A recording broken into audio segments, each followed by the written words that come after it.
Do you want to draft some magic? Goddamn right you do.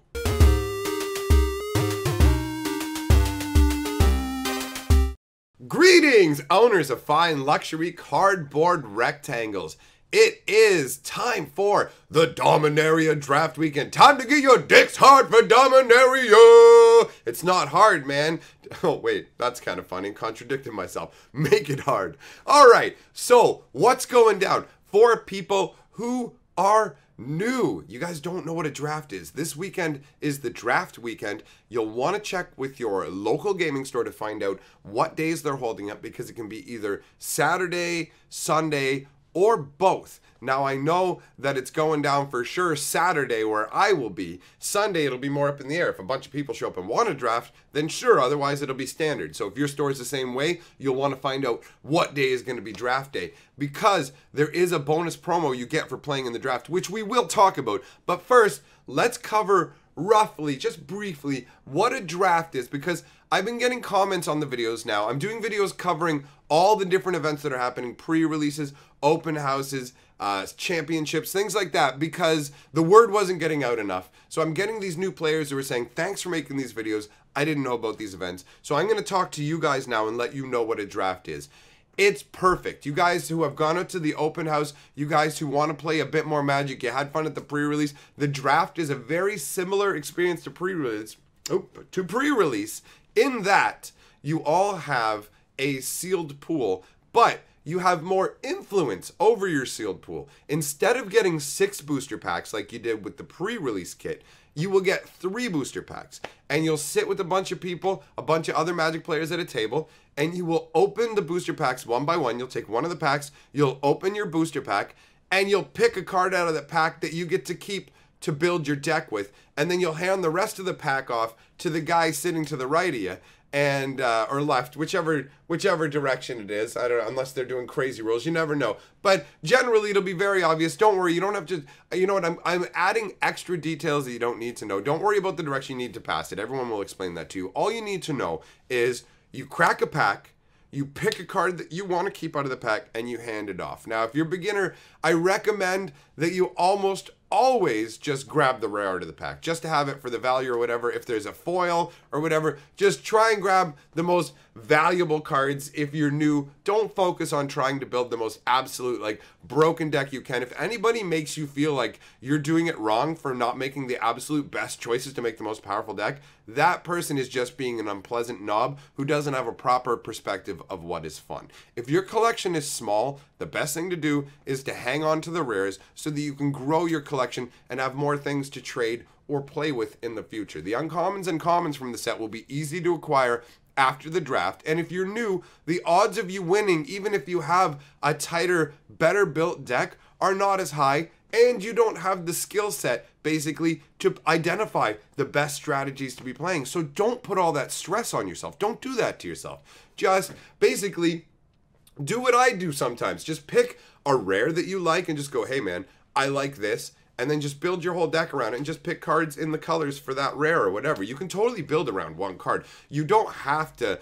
And like, some people will come along and freak out and go, why didn't you play like a white-black vampire build? That's the absolute archetype you have to play in this format. Don't listen to that nonsense. There are people out there who want to tell you what your Magic experience needs to be. And they want to tell you what the only acceptable path is. That's not how it works. Enjoy yourself. Play what you want to play, because at the end of the day, if you played what somebody else said you're supposed to play and you didn't have a good time versus playing what you want to play and having a good time, where's the win there? It's pretty obvious in having a good time. Honestly, even if you win a draft and you get some packs, if you factor in the amount of time it takes out of your life to play in a draft, if you're not having fun doing it, it's not worth it. You may as well just go and get a job and work at it, and you would have more money than you would for those booster packs. So perspective is important. So basically what'll happen is just crack the packs, you'll take a card out of your pack, hand it off, someone will hand you a pack, you go through that pack, pick a card from it, and keep going. So as you're playing, you'll develop a strategy.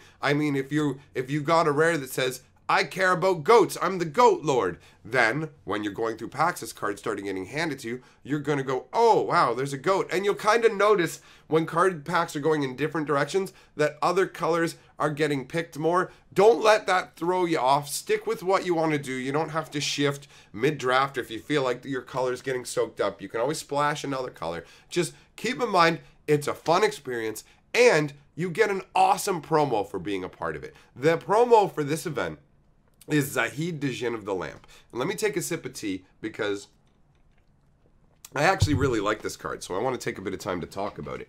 If you take a look at this card, I absolutely love the entire concept of it. First of all, let's talk about casting cost, power, toughness, all that. So 2 blue, 4 colorless for a 5/6 flyer. It's a legendary creature Djinn. That's pretty funky. You may pay 1 blue and 3 colorless and tap an untapped artifact you control rather than pay the spell's mana cost. It has flying. And the flavor text says, I do as I please, little mortal. Do go on about your wishes, though. They amuse me to no end.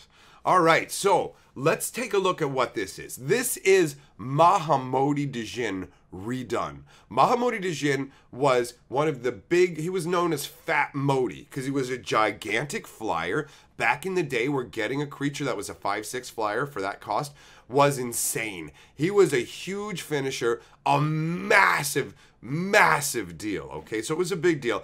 I like this as a nod back to him. Now, Mahamodi, in terms of strength, he didn't have the ability where you could tap an artifact to put him out more cheaply. He's basically the exact same thing as Zahid, except for the cheap effect. Now, by today's standards, Mahamodi's actually not strong enough. They reprinted him a few times, and I think they made him uncommon in the most recent reprinting, and that feels where Mahamodi Djinn honestly belongs at this point. It's and the artwork for it is really weird because the original artwork shows like a big kind of doughy dude, but with like gigantic arms coming out of like a lamp. I believe he's coming out of a lamp. And then the next artwork shows a gigantic, massive, like almost abs having huge towering genie, but it's got like massive like flame effects and things like that. And I don't know if that's like because like that kind of Djinn is like a fire aligned Djinn, and I just wasn't aware of that. But the artwork for it is intensely red and orange, okay? There's a lot of that to it. And then you have this version, which essentially to me, he's like, this guy is like a legendary Mahamodi Djinn. That's how he feels. He feels like he has the exact same stats and casting costs as a Mahamodi. He comes out of a lamp the same way that a Mahamodi Djinn does. But he's legendary because he's freed. He's not bound to the lamp. You can't control him.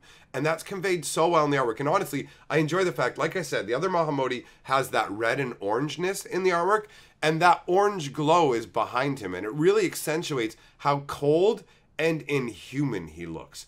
It's really, really cool. Like, is that orange fire being summoned from his hand? Either way, you've got that soft glow behind him. It really makes the blue stand out in kind of a stark contrast to me. And you've got him leaning forwards, and he's the one holding the lamp. It's not someone else holding the lamp, controlling him. He's literally going, look, I have the lamp here in my hand. And on top of that, he has that imposing, bending down, looking down over you like I'm more important than you subject. I recently had Vlad explain to me that there are different angles and how the different camera angles can actually influence how people are supposed to view you. So like a shot where it's overhead and down in terms of the way he's doing this is like a dominant sort of I'm more significant than you, because you would be tilted up kind of like this, like at him kind of thing, right? And this is a more of a submissive, lesser kind of posture and pose.